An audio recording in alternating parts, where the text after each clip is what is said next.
Duduk, ibadah dimulai, nah itu muncul tuh kayak konser gitu Kak, simbol-simbol ya kan, 666, terus ada salib terbalik itu keluar, terus spanduk keluar, gitu kan, terus ada gambar malaikat, ya mungkin mereka itu bilang Lucifer. Iblis itu, soalnya serem-serem banget. Ya kayak gimana? Coba jelaskan. Bentuknya ada yang setengah binatang, ada yang mulutnya di mana-mana abstrak. Kita nggak bisa bilang secara detail itu. Karena mata mereka kadang ada di badan, ada di mana itu banyak banget. Dan di satu tangan ini berusaha narik-narik, Tuhan Yesus tolong, Tuhan Yesus tolong, Tuhan Yesus tolong.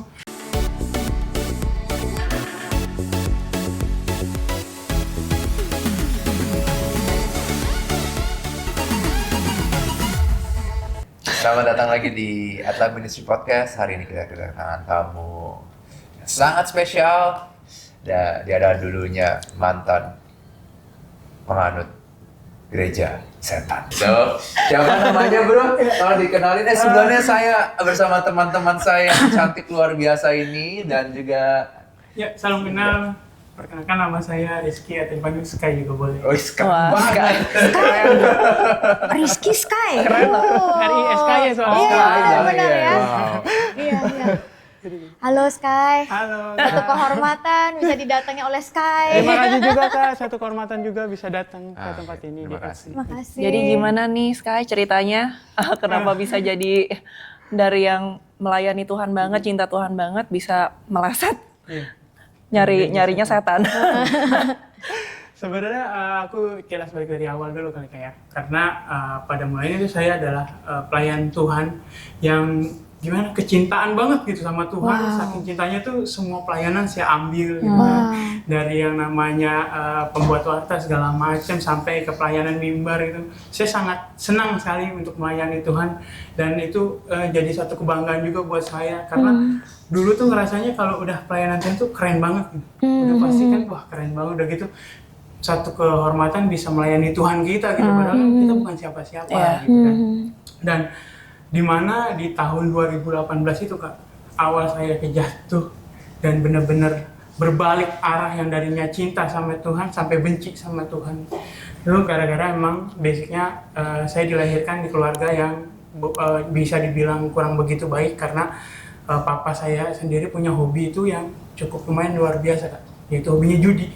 Judi. Orang-orang hobi olahraga atau apa, ini bapak saya hobinya judi. Jadi saking sukanya sama judi itu kadang ya nggak mikirin duit dari mana, pokoknya harus ada. Bahkan pernah sekali tuh sampai puluhan juta tuh habis dalam satu hari. Dan ya kita kan sebagai keluarga. Ini judi apa ini?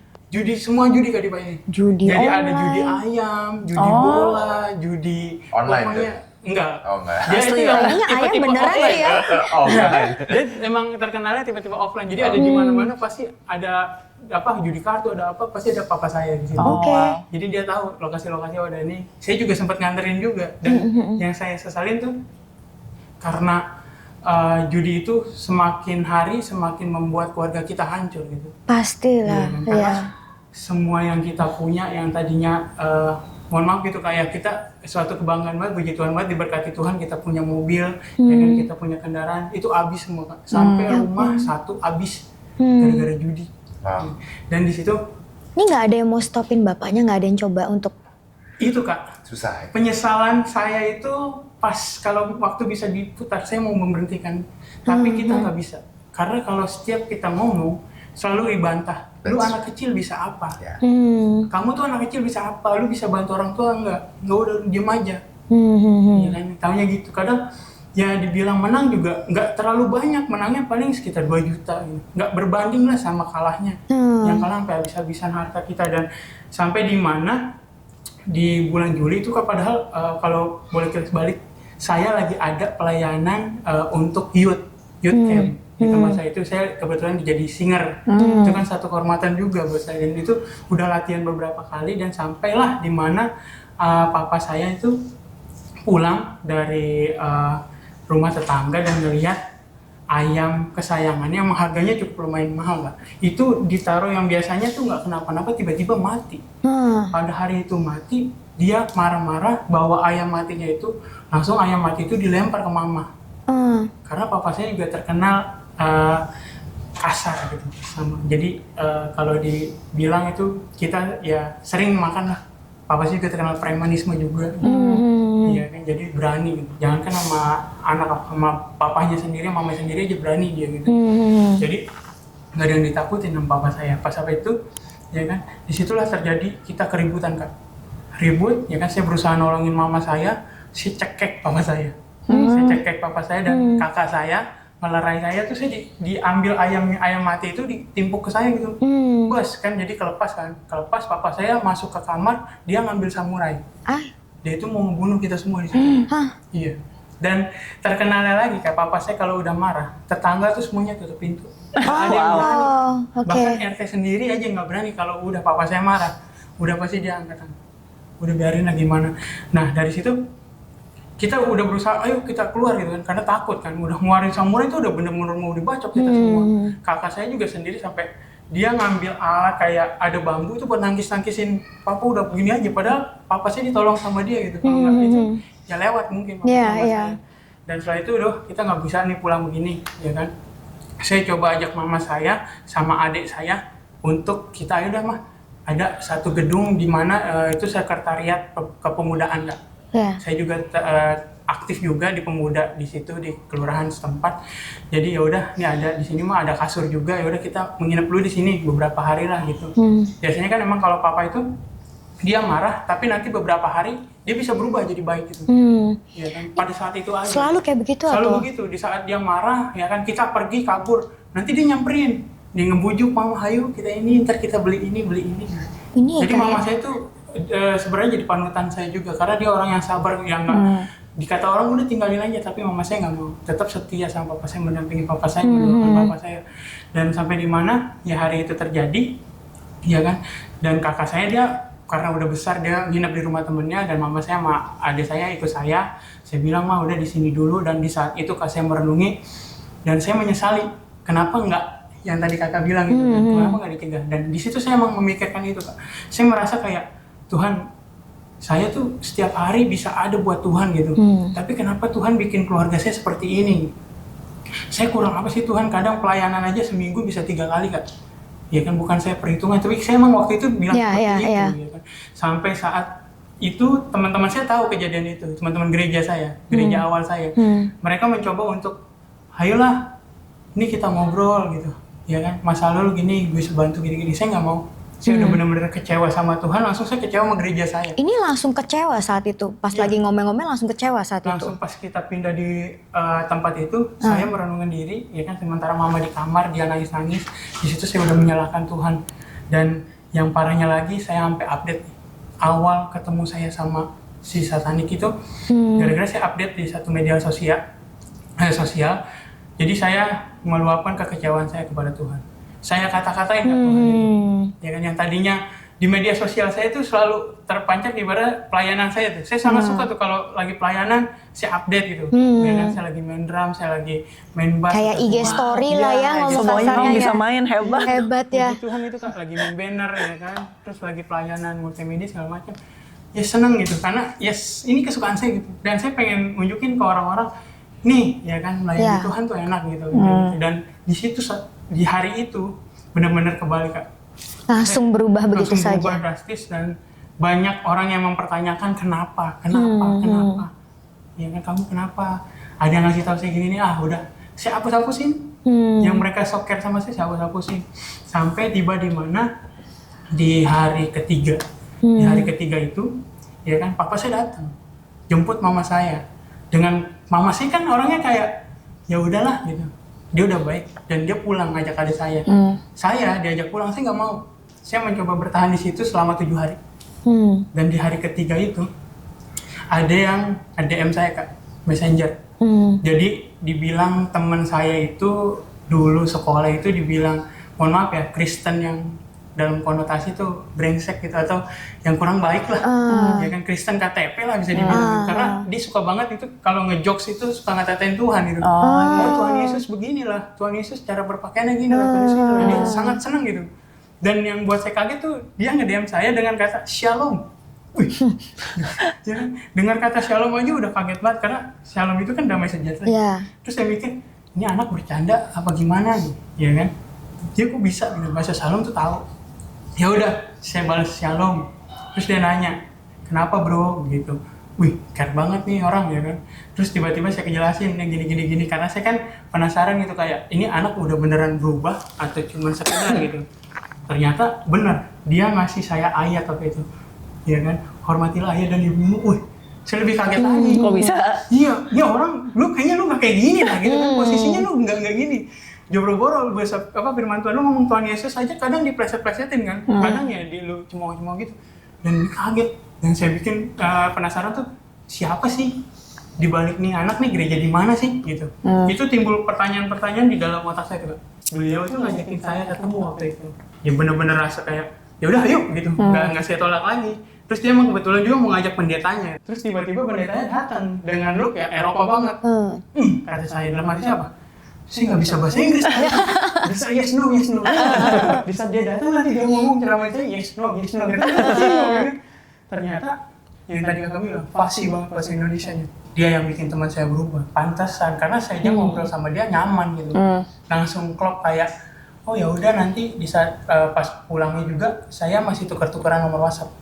Selama di perjalanan 7 hari saya itu tiap pagi, siang, sore itu intens. Jadi saya tuh kan saya jomblo gitu. Jadi kayak ngerasa pacaran gitu. Kayak ngerasa ini baik banget. Ada yang perhatiin gitu ya. Perhatiin banget. Iya. Kan nggak ada Kak. Maksudnya Ditanya mohon udah maaf makan gitu ya. belum? Ya. Ditanyain itu juga? Iya. Ngeri sih itu sih.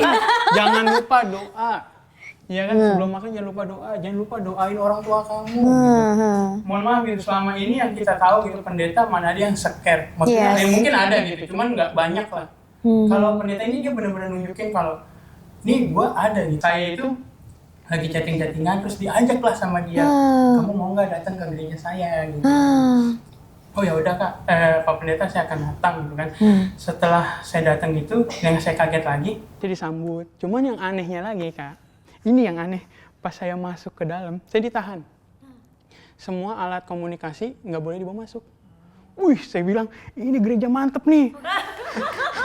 Iya, waktu itu. Gereja mantep. Iya, gereja mantep nih, kusuk. Ibarat kita fokus, saya pikir gitu kan. Karena di situ saya kayak ngerasa, selama ini ibadah lu pada orang khotbah pada main handphone ya kan. Orang khotbah pada liat Instagram, orang khotbah main TikTok, astaga kan. Jadi nggak ngormatin. Ini baru gereja. Awal gitu tuh saya ngerasanya, wah mantep nih gereja. Setelah saya taruh, ya kan, duduk lah, ya kan, saya duduk. Dilihat dari looknya semuanya sama. Saya duduk, ibadah dimulai. Nah itu muncul tuh kayak konser gitu Kak, simbol-simbol ya kan, 666. Terus ada salib terbalik itu keluar, spanduk keluar, gitu kan. Terus ada gambar malaikat. Ya mungkin mereka itu bilang Lucifer. Dan di situ Kak, karena kan saya juga suka musik-musik yang ya underground segala macam. Itu saya dengar, buset. Ini duduk. Wah. Iya, duduk. Gitu kan yang kayak double pedal kencang banget itu jantung duduk. Waduh, ini udah mulai ngerasa lah kok kayak gini nih ya kan. Wah, ini bukan gereja nih. Iya gitu. Iya, orang-orang juga semua ritualnya pada begini-gini. Gitu. Iya. Dibilang banyak kayak umumnya gitu. Ada, ya banyak, ada anak muda, tapi yang bisa dijelaskan di situ bukan cuman ada agama kita aja. Tapi ada juga yang di luar kita. Karena mereka itu kalau bisa dibilang menganut semua. Setelah itu Kak, saya ngerasa kayak kaget. Loh, ini mah bukan gereja. Saya mau langsung keluar Kak. Udah berdiri, ya kan? Udah kita mau keluar, tapi saya ditahan sama asernya. Dia bilang ini, mohon maaf, ya kan? Ibadah belum selesai. Harap diikuti dulu sampai selesai. Mau nggak mau saya ikutin di situ. Saya ngaco nih yang tadinya saya mau ketemu Tuhan gitu kan. Malah dibikin resah gitu kan. Saat dibikin resah, nggak lama, nah si pendeta Eropa ini dia khotbah. Dia khotbah. Lucifer itu adalah utusan Allah yang sejati. Versi mereka ya. Versi mereka ya. Langsung kayak hah? Gitu. Kan logika nih Kak. Logika. Siapa yang tahu sih Lucifer itu kan malaikat kan? Ya kan? Siapa yang bisa menuliskan itu kalau bukan dia sendiri? Ya kan? Jadi si Lucifer itu jadi kita di situ kayak dimain iya ya. Selama ini gue salah ya. Jadi dia terus dibikin supaya kita Iya, di brainwash. Kita di brainwash biar yang selama ini kita lakukan itu, yang kita selama ini lakukan untuk Tuhan kita yang katanya kita sembah itu adalah untuk memperkaya keluarga-keluarga mereka. Ya. Jadi dibilang seperti itu.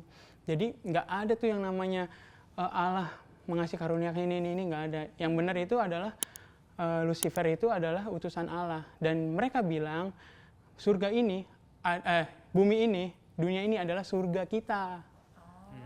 Jadi nggak ada tuh setelah kematian, ya kan kita akan dapat surga. Sesuai di Bible kan, bahwa dunia ini memang milik Iya. kan sebenarnya kan. Iya, tapi mereka ada yang dibelok-belokin seperti itu. Dibelok-belokin banget sih. Ya. Dan setelah itu juga saya langsung, iya ya, Itu benar-benar ke brainwash. ke brainwash. Dan saat itu saya mau pulang, Benar-benar berasa langsung ini, percaya gitu. langsung percaya dan iya. Saya punya misi kayak, gua harus selamatin orang-orang yang ada di dunia gitu. Iya, gua harus bikin mereka kayak Nggak ada ilmu sih. ada. Mereka kan sebelum mulai dia melakukan sesuatu dulu, ya kan. Setelah saya udah dapat tuh masih di chat-chatan kita, yang tadinya tentang Alkitabiah, sekarang jadi berbalik, jadi beda banget. Jadi tentang Satanic Bible, wah penjelasan ini, kamu harus pelajari nih halaman ini, kamu harus ini, kamu harus lihat ini. Ternyata iya ya di sini, oh gitu kata saya. Jadi setelah ini saya kan langsung dipanggil, ya kan. Kamu datang nih ke sini gitu kan. Kamu akan lihat yang namanya surga dunia itu apa. Dan saat saya datang ke sana masih disambut, ya kan Kak. Di mana saya datang di situ yang dikasih tahu surga dunia, ternyata saya datang dikasih lihat ada sekat-sekatan gitu Kak. Ada satu ruangan yang mungkin bisa dibilang kayak ruangan sekolah minggu gitu ya. Ada pintu tapi bisa ada kacanya di tengahnya. Jadi kita bisa ngelihat aktivitas di dalam. Nah, yang pertama nih saya diunjukin. Yang pertama saya lihat itu ada belasan orang laki-laki sedang melakukan hubungan seksual. Itu yang tadi saya tanyakan, diajakin itu ya. Iya. Dia ya sama laki-laki gitu. Dan di sebelahnya lagi dikasih unjuk, dia lihat ada pasangan wanita dengan wanita sedang melakukan hubungan itu. Dan itu lumayan banyak gitu kan. Oh gitu, rada kaget juga. Dan di sebelah lagi yang ruangan ketiga, ada pasangan cewek cowok sedang melakukan itu. Itu kan hal yang biasa. Pak, ini mah biasa, saya bilang gitu. Ini bukan yang biasa, malah ini dibilang mereka ini yang akan menghasilkan buat untuk ritual lah. Pasangan suami istri yang bisa tuker-tukeran pasangan. Jadi bebas nih, mereka padahal ya pasangan suami istri, oh dia mau pakai yang ini, oh dia mau yang ini, dia mau ini, dia mau ini. Nah nanti itu hasilnya akan dijadikan. Prinsip mereka, manusia yang tidak berdosa itu, Semakin pure, semakin iya. ya. Ya mereka ini yang dijadiin. Di saat mereka meminum berarti ibaratnya mereka menghilangkan dosa. Dan apapun yang mereka mau itu bakal kekabul. Jadi di situ juga saya ditawarin. Ya kan, kamu mau jadi apa? Ya kan, karena saya waktu itu lagi butuh uang gitu. Dan saya cuma mikir, saya mau jadi artis Pak. Dengan bodohnya. Di antara semua artis. Iya, karena saya pikir gini Kak, kalau duit gitu artis ya. tuh banyak duit ya kan. Saya nggak tuh ngeliatnya kiblatnya kayaknya artis tuh punya duit, kayaknya kaya banget ya. Lalu jadi artis lu terkenal, lu punya duit gitu kan. Wah keren sih gitu kan. Padahal kan waktu itu saya pernah nanya sama artisnya, nggak kayak gitu bro, artis juga sama. Iya bang, gue salah ternyata. Saya pernah podcast juga kan sama artisnya. Oh ternyata salah. Jadi setelah itu Kak, saya ngomong, karena saya basicnya adalah pemusik, ya kan, saya bisa main drum, nanti dibilang, oh gampang, nanti kamu akan diorbitkan sama salah satu band terkenal. Itu ada sayanya. Di saat kita udah terkenal, saya akan dilepas. Ya udah jalan sendiri. Tapi masih di dalam ikatan di gereja setan itu. Disuruh Dan bikin lagu gereja setan ya? ya mungkin enggak semuanya gereja setan itu underground. Kadang ada mantra-mantra yang Oh terus ya yang ya. bisa bikin kita kayak, oh lagunya enak banget nih. Oh wow Saya ya. percaya dengan itu. Saya percaya banget. Karena Itu di setiap frekuensi. Mm-mm. Ya, yang bisa ya begitulah di alam roh ya. Saya percaya banget itu. Ada mantra-mantra yang kita nggak tahu, padahal oh ini mantranya. Kadang saya dengar, oh ini lagu ini nih gitu kan. Dibilang orang yang suci Allah gitu kan. Cuman setelah itu saya dikasih persyaratan Kak. Persyaratannya kita adalah melakukan perjanjian darah, sama kita harus kalau saya itu diminta surat pengunduran diri dari gereja. Karena dia tahu basicnya saya ada pelayan Tuhan. Dan mereka tahu gereja Mereka tahu saya. semua kehidupan kamu ya. Iya, mereka Semua tahu. Tahu Kak. Warga semua dia tahu. Tahu. Bahkan mereka gini Kak, saya itu hampir disamperin di rumah, karena kan di gereja saya yang lama itu ada namanya setiap hari Selasa tuh kunjungan untuk setiap anggota gereja yang udah lama nggak datang gitu beribadah. Itu tuh saya termasuk target sama gereja saya yang aman yang benar. Oke. Itu setiap hari Selasa, setiap saya mau pulang atau hari apapun, saya udah pasti tahu ada orang gereja di rumah, Kak. Karena saya punya insting. Iya. Di situ tuh ada kekuatan super, dan juga Oh, jadi punya kekuatan supranatural. iya, dan kalau udah terikat ke dalam situ, Baru boleh. ya baru boleh, dan hukumnya kalau saya keluar dari sana mau. Oh. Bisa kita melakukan perjanjian darah, berarti kita harus siap untuk mati untuk mereka. Kapanpun mereka mau kita mati, kita harus mati. Ya, di situ. Sadis ya. Oh, sadis. Ya, Sadis, puji Tuhan, iya. Kak, sampai sekarang Belum. gereja saya nggak mau ngeluarin surat pengunduran diri saya, karena mereka tahu saya ada di gereja yang salah, karena mereka tahu saya bukan ada di gereja yang benar gitu.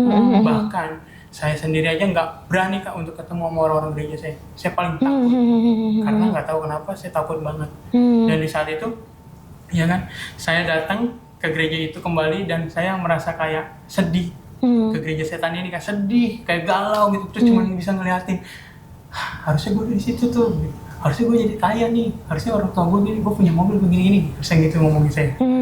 Di saat itu saya ngeliat tuh ada di depan itu, Kak, ada orang-orang yang dibilang orang-orang kaya di Indonesia, ada entertain, ada YouTuber yang sekarang makin melejit namanya.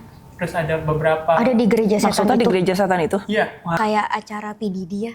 Iya. Ya, hampir PDD loh. Emang Ya. begitu? Emang. Wow, jadi istilahnya orang kalau tiba-tiba Iya. terkenal yang Kalau universalnya bisa dibilang si PDD ini, Pak Dede ya. Pak Dede atau Pi Dedi, terserah ya. Pak Dede ini ya dibilang universalnya, tapi kalau secara di Indonesianya ada orang top, Oh. ya, top leader, dibilang legend, legenda segala macam ada di situ. Banyak ya Oh, ternyata. ternyata Dan ya. saya nggak bisa sebutkan namanya. Iya, iya, iya. Jadi akhirnya gimana? Kok bisa mau balik lagi ke Tuhan gitu? Iya. Pendeta saya, Kak, dari gereja lama itu, karena saya udah nggak ada kontekan sama sekali nih, udah nggak ada kontekan sama pendeta gereja setan, dan tiba-tiba masuk ke kamar saya. Itu saya kayak digerebek gitu, kayak grup polisi yang dibuka, cek, cek. Gitu, saya kaget karena selama ini kalau ada orang gereja saya pasti tahu ada insting buat saya pergi gitu. Ada yang ngedorong saya untuk, ayo pergi. Ini enggak. Dan di saat saya ketemu sama gembala saya, yang saya bilang juga oma saya, dia langsung ngeliat saya kebetulan lagi buka Satanic Bible. Iya. Nggak ketutup kok, di HP saya taruh gitu. Wah, ternyata bener selama ini gitu kan. Selama ini dibilang orang-orang tuh, wah kamu tuh ya ke gereja bukan gereja yang pada umumnya gitu, ternyata kamu gereja setan. Mama saya yang tahu pada saat itu kan nangis kejar-kejaran. Karena wah kok iya anak gua kayak gini-gini. Dari situ, ya kan. Setelah itu saya didoakan juga, saya langsung ada pikiran gini, Kak. Saya mau memurtadkan gembala saya ini. Tinggal gua bacain mantra, lu langsung ya murtad, lu nggak bakal percaya Tuhan lagi. Tapi saya itu kasihan karena saya nganggapnya masih keluarga. Akhirnya didoakan, ya gitu. Saya masih nyeleneh, kayak gitu. Saya ketawa-tawain nggak, dia lagi berdoa. Akhirnya dia pulang, ya udah kamu tobat gini. Ya, dia bilang gitu doang. Dia pulang. Kejadian saya bertobat benar-benar tuh tanggal 21 Desember, Kak. Saya ingat banget tanggal 21 Desember 2018. Jadi saat itu saya pulang dari kantor malam sekitar jam 8 lah. Dan itu saya ngelihat di atas itu bulan lagi terang banget. Posisinya bulan itu bulat terang, dan sebelahnya itu kayak ada gumpalan awan berbentuk salib. Wow. Cuma saya ngomong gini, Tuhan Yesus, gitu. Bener. Kalau lu pengen gua datang ke gereja, lu bisa nggak mindahin awan yang bentuk salib itu ada di tengah-tengah bulan? Itu kan hal yang mustahil Iya. untuk kita ya. Karena saya pikir gumpalan awan itu cuman ya sekedar doang ya kan, paling ntar hilang. Dan saya pas sampai rumah, Kak, buka gerbang, saya ngeliat ke atas, saya langsung nunduk begini, ini mah bohong. Ternyata benar. Ternyata benar, Kak. Wow. Salib itu ada di tengah-tengah bulan. Wah. Saya masih menyangka, ini mah angin.